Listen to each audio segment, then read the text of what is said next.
अस्सलामुअलैकुम नाज़रीन। इस एपिसोड का आगाज़ कुछ इस तरह से होता है। मंगोल सिपाही नाइमान और शाइमान को अपने साथ कैद करके ले जा रहे होते हैं, जबकि आसमियान सुल्ताना के सिपाही मुसलसल उनके ताकुब में थे। जिसके बाद मंगोल कमांडर कहता है कारा क्योर के मकाम पर हम अफ्तार करेंगे और वहीं पर रात भी गुजारेंगे, एहतियाती तदाबीर इख्तियार कर लो। ये सुनने के बाद नाइमान कहता है मैं तुम्हारे खून से इफ्तार करवाऊंगा। कमांडर कहता है तुम बेफिक्र हो जाओ नाइमान, जब तक मोहर मेरे पास है तब तक कोई भी हमें तबरेज जाने से रोक नहीं सकता। तुम अपनी जान नहीं बचा पाओगे नाइमान। दूसरी तरफ कोहनूर उस्मान साहब के पास आता है। उस्मान साहब कहते हैं चलो मुझे बताओ कोहनूर, तुमने इतनी ज्यादा देर क्यों लगाई। कोहनूर कहता है वो हमारे हमले के बारे में जानते हैं हजूर, इसीलिए उन्होंने एहतियाती तदाबीरें बढ़ा दी हैं। यह सुनने के बाद उस्मान साहब कहते हैं कोपरू हिसार में क्या सूरत हाल है। यह सुनने के बाद कोहनूर एक नक्शा सामने रखता है और फिर कहता है कोपरू हिसार इन सब से मुश्किल है जनाब, क्योंकि वो जानते हैं कि हम आ रहे हैं। उन्होंने दरवाजे मजबूत और दीवारें ऊंची कर दी हैं और मेमार रोजाना काम करते हैं। उन्होंने गोरगूस के बताए गए खुफिया रास्ते भी बंद कर दिए हैं और नए रास्ते तलाश करने में काफी ज्यादा वक्त लगेगा।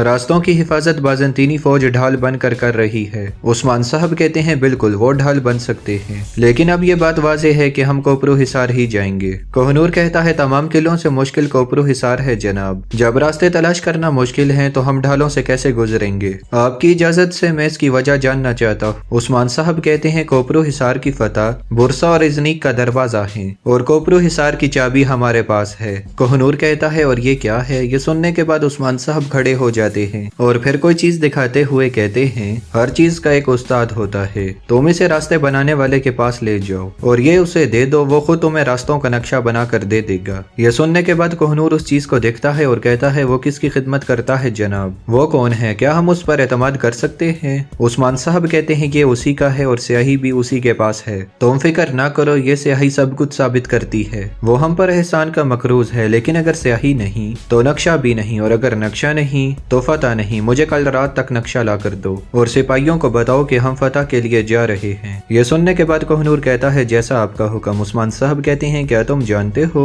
कि हम इस पर एतमाद क्यों करते हैं। हम सफर पर जिससे रहनुमाई लेते हैं ये भी उसी से ली है, जाकर सिपाहियों को बताओ कि उन ढालों को हासिल करना है। यह सुनने के बाद कोहनूर कहता है जैसा आपका हुक्म मेरे सरदार, और फिर वहां से चला जाता है। दूसरी तरफ आसमियान सुल्ताना मारमारा जिक में बेंगी खातून के पास मौजूद होती हैं और उनसे कहती हैं आपने जैसा कहा वैसा करके दिखाया बेंगी खातून, आपने एक तैमूर को सरदार बनाया और मारमारा जिक भी ले लिया, आपने खुद पर मेरे एतमाद को दुरुस्त साबित किया बेंगी खातून। यह सुनने के बाद बेंगी खातून कहती हैं अस्तगफिरुल्लाह, मुझे भी इतनी तवक्को नहीं थी, वो मेरी सोच से भी ज्यादा बहादुर निकला। यह सुनने के बाद आसमियान सुल्ताना कहती हैं कि आप भी उस्मान के साथ उसके ताल्लुकात खराब हैं। बेंगी खातून कहती हैं बिल्कुल, अब उस्मान के साथ उसका कोई भी ताल्लुक नहीं रहा। उस्मान उसके साथ नहीं है तो क्या मैं उसके साथ हूँ। आसमियान सुल्ताना कहती हैं साई का अपना कोई भी वजूद नहीं होता बेंगी खातून, एक तैमूर ने बिल्कुल दुरुस्त फैसला किया। बेंगी खातून कहती हैं एक तैमूर पर लोगों के एतमाद को बढ़ाने के लिए हमें बड़ी फतूहात की जरूरत है। बड़ी फतूहात के लिए हमें और भी ज्यादा ताकत की जरूरत है,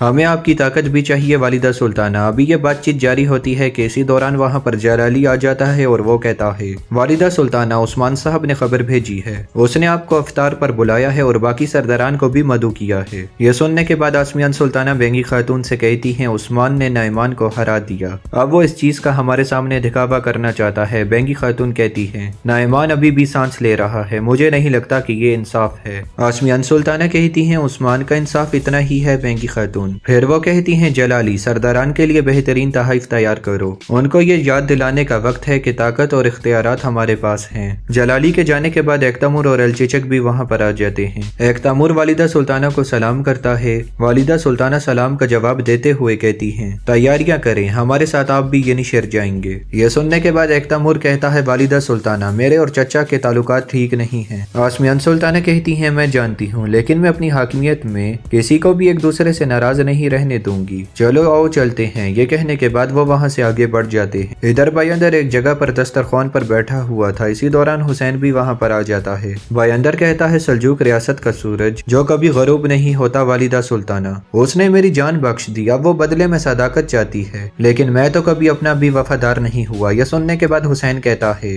आपके दिमाग में क्या चल रहा है, क्या हम आसमियान सुल्ताना के खिलाफ कोई मंसूबा बंदी करने जा रहे हैं। बायंदर कहता है मैं कोई भी मंसूबा करने की हालत में नहीं हूँ, यह कोई मंसूबा नहीं, लेकिन मैं अपनी जान की हिफाजत करूंगा। वालिदा सुल्ताना जो चाहेंगी वो میں کروں گا، لیکن اس وقت تک جب تک مجھے اس سے فائدہ حاصل ہو رہا ہوگا۔ ان میں سے ایک مجھے لٹکانا چاہتا ہے اور دوسرا زنجیروں میں جکڑنا چاہتا ہے۔ دوسری طرف ینی شہر میں عثمان صاحب کے گھر والوں نے ایک بہت بڑا دسترخوان سجایا ہوا تھا، جس کے بعد عثمان صاحب سبھی لوگوں سے مخاطب ہوتے ہوئے کہتے ہیں، اس مبارک موقع پر آپ سبھی کو خوش آمدید۔ شیخ ادب علی صاحب کہتے ہیں، اس ماہ مبارک مہینے میں جس نے ہمیں اس خوبصورت دسترخوان پر اکٹھا کیا، اس رب کا شکر ادا کرتا ہوں۔ میری دعا ہے کہ رمضان کے مہینے میں ہم اپنے فرائض کو اچھے طریقے سے سر انجام دیں، ہمارا بھائی چارہ ہمیشہ قائم رہے، ہم اتحاد کے لیے جئیں، اپنے اللہ کے احکامات کی پیروی کریں۔ یہ مہینہ اور آنے والی عید ہمارے لیے وسیلہ ہوگی انشاءاللہ۔ مومن آپس میں بھائی بھائی ہیں بھائیوں، مومنوں کا بھائی چارہ کفار کے خلاف ایک ڈھال ہے۔ ہمارا بھائی چارہ جتنا زیادہ مضبوط ہوگا اتنی ہی پائیدار ہماری ڈھال ہوگی۔ اللہ ہمیں ہمیشہ اس راستے پر قائم رکھے۔ یہ سننے کے بعد عثمان صاحب کہتے ہیں، آمین میرے شیخ آمین، شکر ہے اس پروردگار کا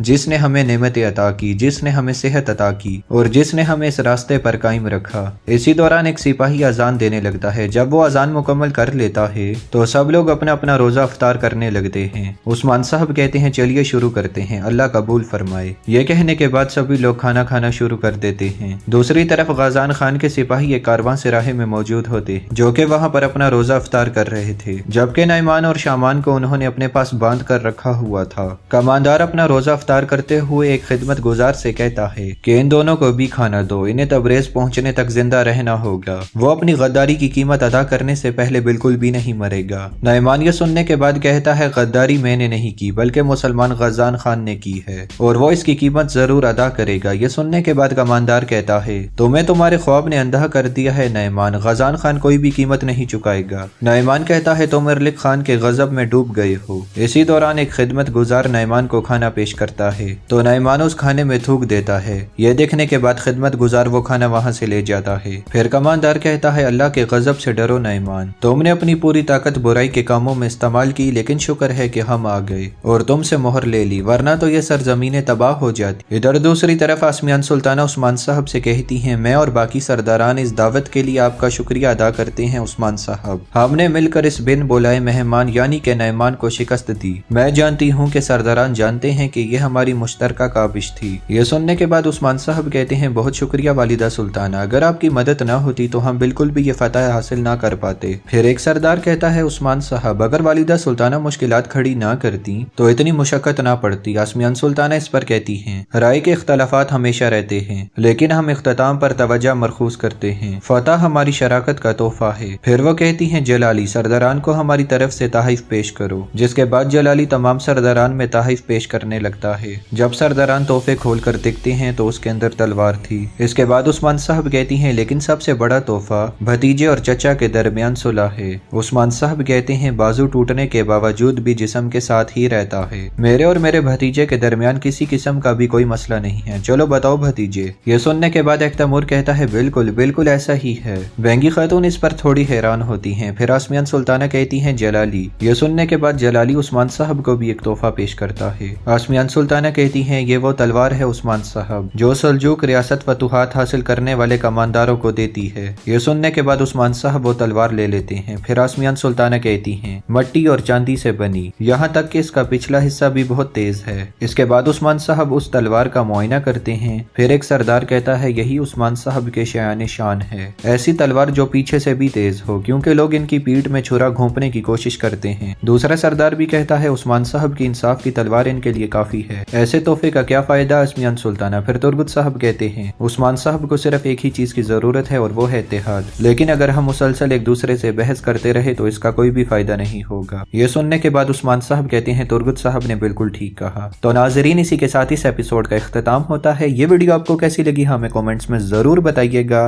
اس کے ساتھ ساتھ اگر آپ ہمارے چینل پر پہلی مرتبہ آئے ہیں تو چینل کو بھی فوراً سے سبسکرائب کر دیں۔ میں ملتا ہوں انشاءاللہ کل آپ سے اگلی ویڈیو میں، تب تک کے لیے اپنا خیال رکھیے گا۔ اللہ نگہبان۔